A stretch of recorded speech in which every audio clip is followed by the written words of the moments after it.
오늘 예배에 참석하신 모든 성도님들 하나님의 은혜가 함께 하시기를 축복합니다. 또 특별히 우리 친구 목사님 강대상을 허락해 주시고 또 우리 당회원 모든 분들이 이 설교의 강단 허락해 주심에 또 다시 한번 감사를 드립니다.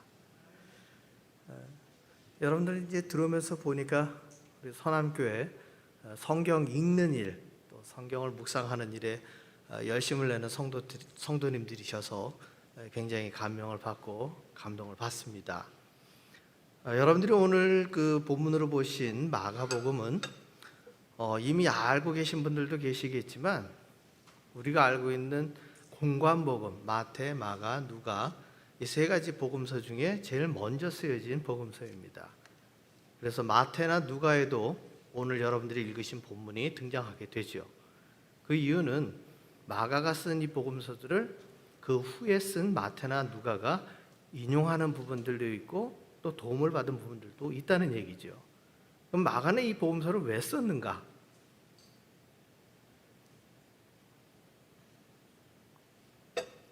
마가는 아시다시피 요셉이라고 본명이 지어져 있는 바나바, 이분이 숙부입니다. 외숙부.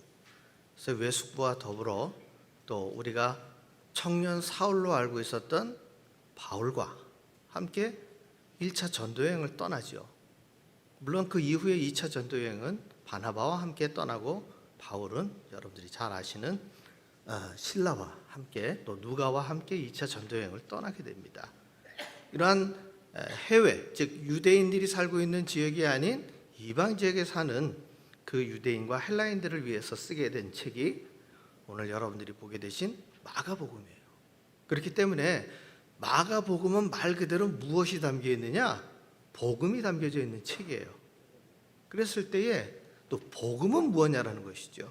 그래서 마가복음 1장 1절은 예수 그리스도의 복음의 시작이라 하면서 그 복음이 시작되는 책이에요. 그랬을 때에 유대인들을 위해서는 예수님이 누구신지를 증명하기 위해서 세례 요한의 글을 언급하는 것이 1장에 등장을 합니다. 그리고 헬라인들을 위해서 복음을 전파하기 위해서는 그들에게는 뭔가 센세이션한, 굉장히 쇼킹한 어떤 사건을 필요로 합니다. 그래서 마가복음 1장 하반절에 보게 되면 그 당시에 천형이라 일컬어지는 나병 환자, 이 나병 환자를 고치는 장면이 등장하게 됩니다. 그리고 나서 여러분들이 오늘 읽으신 본문 2장 1절에 보면 어떤 단어로 시작되고 있죠?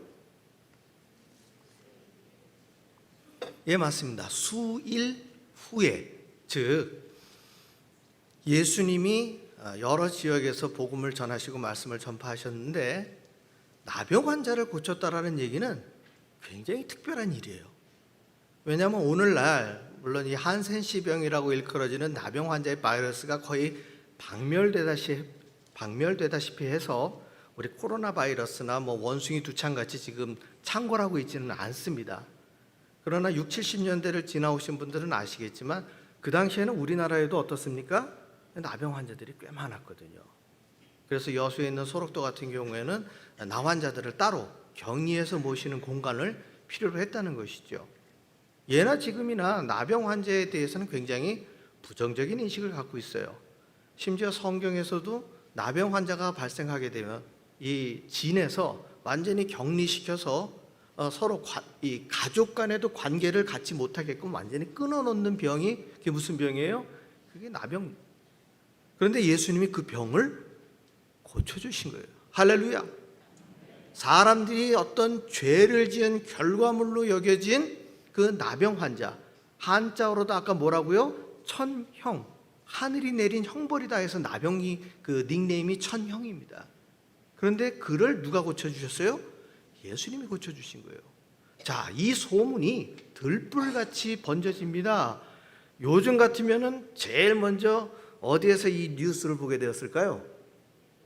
단톡방, 페이스북, SNS를 통해서 번져지겠지만 오늘 우리 마가복음 2장 1절을 보게 되어지면 성경은 소문이라고 기록되어져 있습니다. 나병 환자를 고치신 이 놀라운 소문이 사람들 귀로 전달이 됩니다. 그런데 이 소문을 받은 사람들 중에 어떤 사람들이 있었느냐?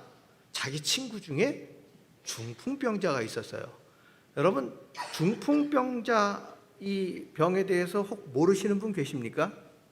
사실은 뭐 좀 더 정확하게, 여기 또 의료계에 종사하시는 분들은 더 정확하게 아시겠지만, 그냥 일반적인 상황에서 보게 되면 뇌에 있는 혈관이 터져서 뇌의 일부분을 그 흘러나온 혈액이 누르는 바람에 혹은 괴사하는 바람에 뇌의 어느 부분이 기능을 상실해서 가장 대표적인 증상이 어떻게 나타나느냐? 이 편마비가 옵니다. 편마비. 그래서 오른쪽이 됐든 왼쪽이 됐든, 그래서 예전에 그것을 한자어로 반신불수라는 표현을 썼어요.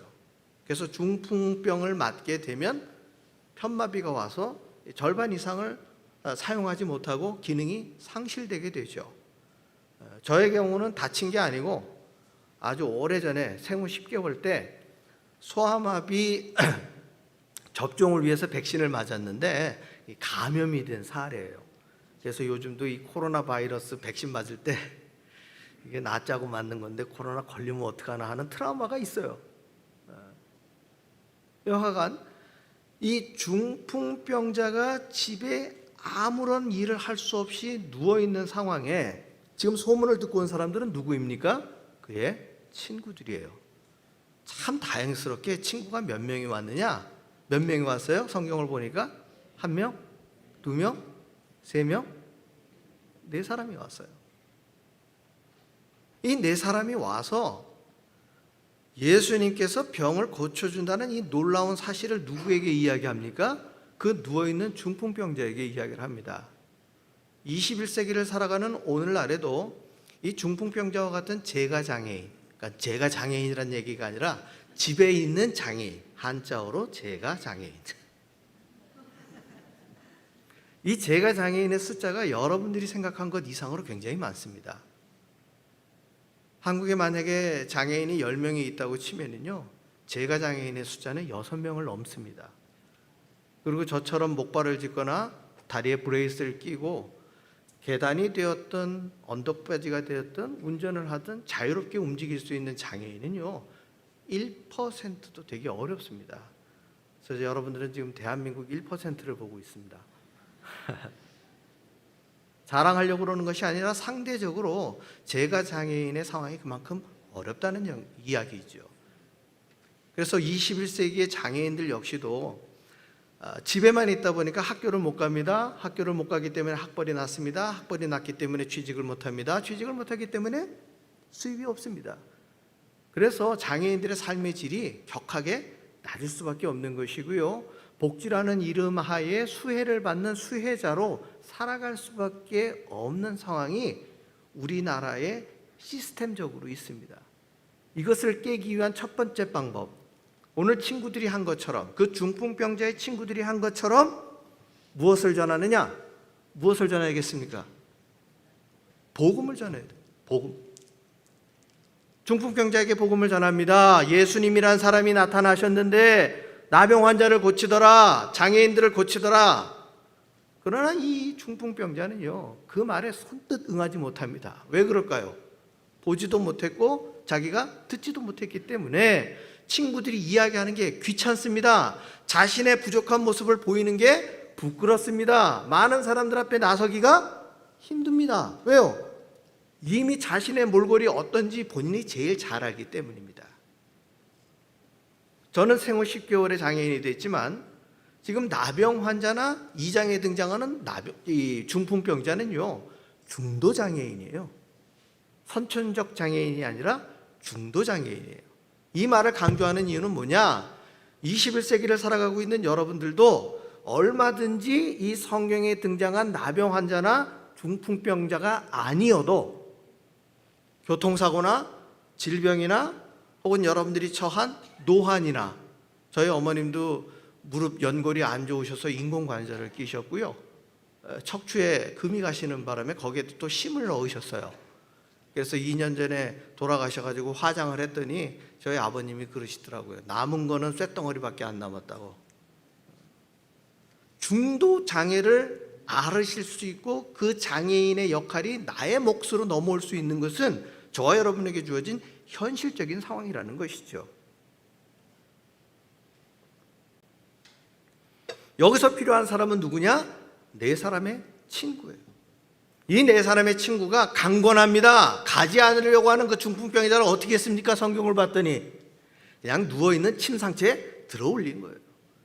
그 사람은 간다 만다 이야기 없습니다. 믿음은 누구에게 있습니까? 이 친구들에게 있는 거예요. 그 친구들이 침상을 메고 우리 서남교회 같이 꽉 찬 예배당에 왔는데 문제가 생겼습니다. 왜요? 사람이 너무 많아가지고 그 집 안으로 들어갈 수가 없는 상황이 벌어진 것이죠. 그때 집으로 돌아갔으면 이 중풍병자는 남은 거는 푸념밖에 없었을 거예요. 왜 여기까지 나를 데리고 와갖고 이처럼 번잡스럽게 하느냐 말이야. 사람들 앞에 나를 왜 데리고 와갖고 이 면이 서지 못하게 만들었느냐. 푸념만 남았을 거예요. 그러나 친구들은 포기하지 않았다는 거예요. 예수님이 서남교회 오셔갖고 설교를 하셨으면 조금 위험할 뻔했어요. 왜요? 오늘 성경을 봤더니 친구들이 어디를 뚫습니까? 이거 뚫어가지고 뭐래도 한 조각 떨어지면 어떻게 됩니까? 오히려 예수님이 큰일 날 뻔한 상황이 벌어지지요. 그러나 유대인들의 가옥 구조는 옛날 우리 초가집 같이 흙이나 짚을 엮어 만든 그런 가옥 구조였기 때문에 이 친구들이 어디를 뚫었다고요? 예수님이 계신 곳 위에 지붕을 뚫었다는 거예요. 여러분, 남의 집 지붕을 요즘 뚫었다 하면 어떻게 될까요? 아주 다양한 법조항에 걸리겠죠. 이 친구들이 만약에 타인의 재산상의 손괴라든지 그것을 물어줘야 하는 보상액이라든지 다양한 물질적인 손해를 계산했다면 지붕을 뚫을 수 있을까요? 없을까요? 그건 뚫을 수 없는 거예요. 그러나 지붕을 본인들이 뚫었다는 의미는 뭐예요? 그 모든 손해를 이 장애인 한 사람을 위해서 감내하겠다는 의지가 있는 거예요. 그리고 지붕을 뚫습니다. 더 놀라운 사실, 갖고 뛰어내릴 수는 없으니까 네 사람이 침상을 달아서 내리는 거예요. 그래서 몇 명이 필요했다고요? 네 사람이. 하나님은 항상 하나님의 일을 하실 때에 적절한 사람의 숫자를 보냅니다. 한 명이 필요하면 한 명을 보내시고요, 100명이 필요하면 100명을 보내시고요. 기드온에게 필요한 사람은 32,000명이 아니고 300명이었다는 것이죠. 하나님은 항상 적절한 숫자를 통해서 하나님의 역사를 이루실 때에 이 네 사람은 아주 적절한 힘으로, 왜냐하면 네 사람이 손발이 안 맞으면요 장애가 추가가 됩니다.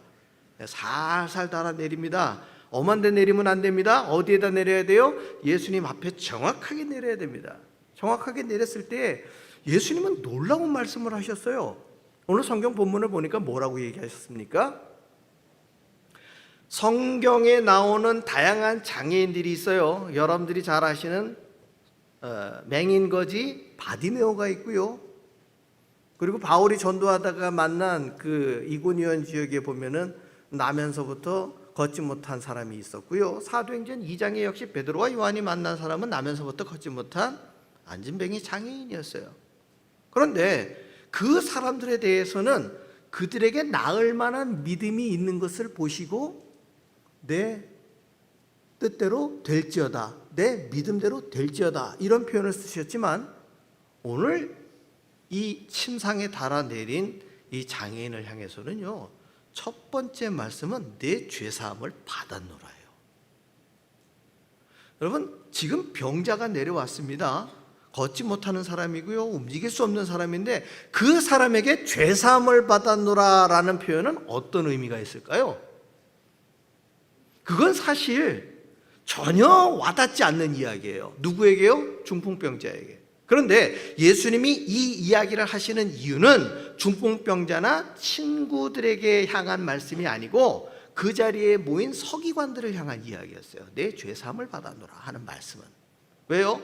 그 당시 대제사장을 비롯한 산헤드린 공회원들은 종교 기득권을 갖고 있었어요.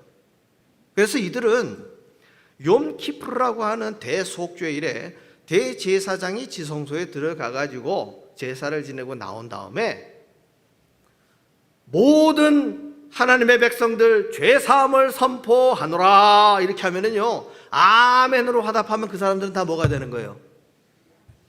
속죄함을 받는 거예요.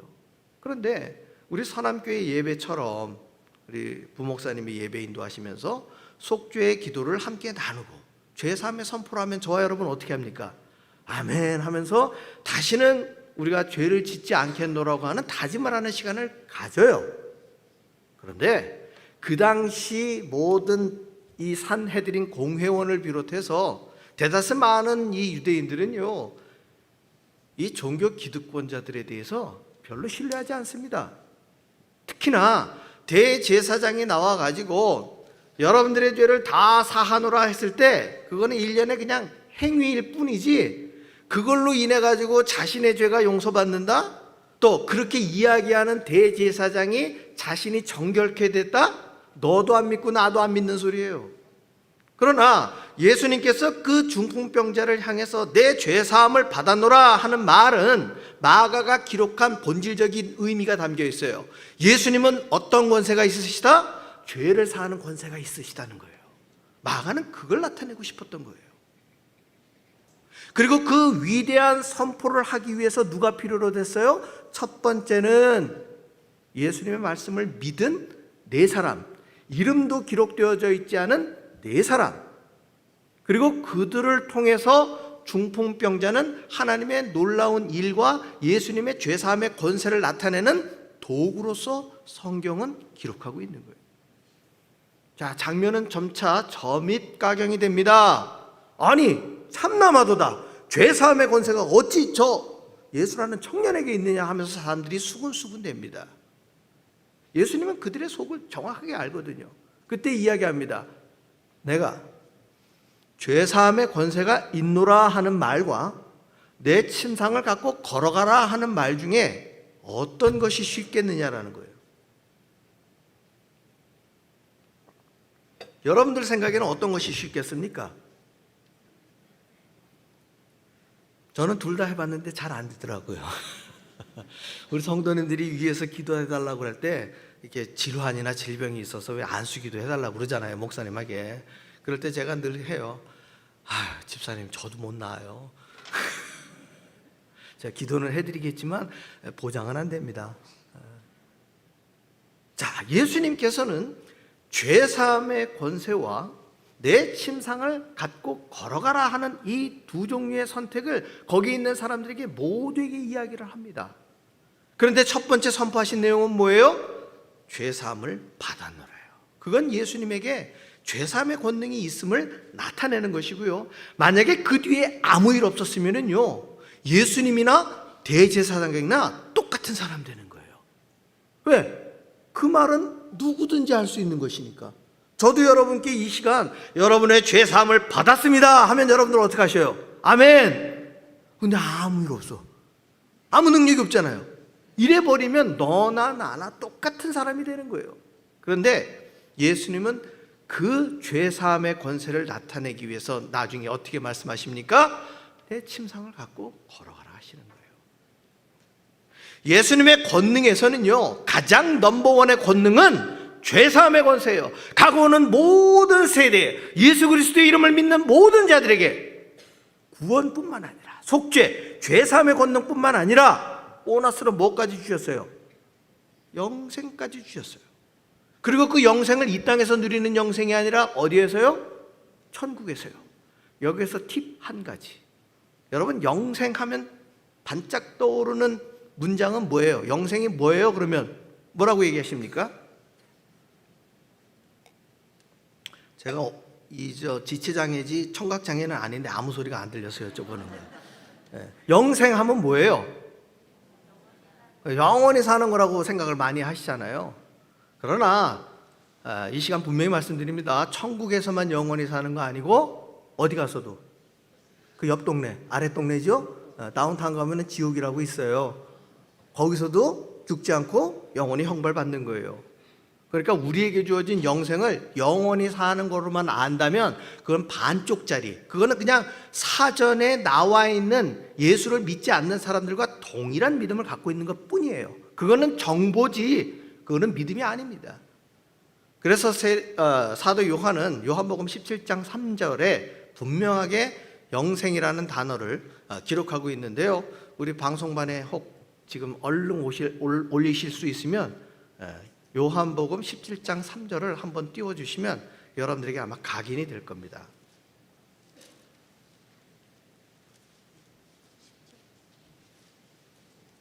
방송반보다 우리 성경 찾으신 분이 더 빠르시면 방송반 빠르시네요. 감사합니다. 우리 함께 읽어보겠습니다. 영생은 곧 유일하신 참 하나님과 그가 보내신 자 예수 그리스도를 아는 것이니라. 할렐루야. 영생은요, 영원히 사는 걸 얘기하는 게 아니에요. 저와 여러분이 오늘 이 자리에서 뭐 합니까? 예배 드립니다. 예배 드리는 거는요, 믿지 않는 사람들이 보이지 않는 우상에게 절하거나 비는 개념이 아니고요, 하나님 말씀하신 것을 우리가 어떻게 해요? 믿고 그가 보내신 아들 예수 그리스도를 아는 거예요. 알려면 성경을 봐야 돼요. 성경 보지 않고 믿는 거는요, 절에 댕기는 거나 구타는 무당에 믿는 거랑 똑같은 믿음이에요. 우리의 알문, 나의 정서상으로, 기분으로 뭔가 필이 있어서 내가 뭔가 믿는 것 같아, 이거 아닙니다. 아무 변동사항 없어도요, 우리는 성경 말씀을 어떻게 해요? 알고 믿는 것, 이것이 영생이라고 성경은 기록하고 있는 거예요. 본문으로 다시 돌아옵니다. 침상을 갖고 걸어간 사람이 다시 돌아오지 않았습니까? 아니에요. 그가 한 일은 그 이후로 자기의 나음을 선포할 때 자기가 잘나서 나았다라고 떠들고 다녔을까요? 그렇지 않아요. 그는 자기를 낫게 하고 자기에게 죄사함의 능력을 선포하신 누구를? 예수를. 언제까지 전했다고요? 죽는 그 순간까지 전하게 되는 거예요. 사랑하는 성도 여러분, 여러분들이 받으신 복음은 무엇입니까? 그리고 성경은 오늘 제가 말씀의 제목으로 그들의 믿음을 보시고 라고 정하고 있어요. 그랬을 때에 저 같은 장애인이 먼저 예수를 믿은 것이 아니라 여러분들의 삶의 자리에 계신, 여러분들의 아파트에 같이 살고 계신, 그러나 선한교회에 나오지 않는 그 장애인을 위해서 여러분들이 먼저 예수를 믿고 알게 만드신 거예요. 여러분들 굳이 땅끝까지 가서 복음을 전하려고 하지 마시고, 돈 많이 들고 힘도 많이 들어요. 여러분들 사는 지경에도 장애인들은 얼마든지 있습니다.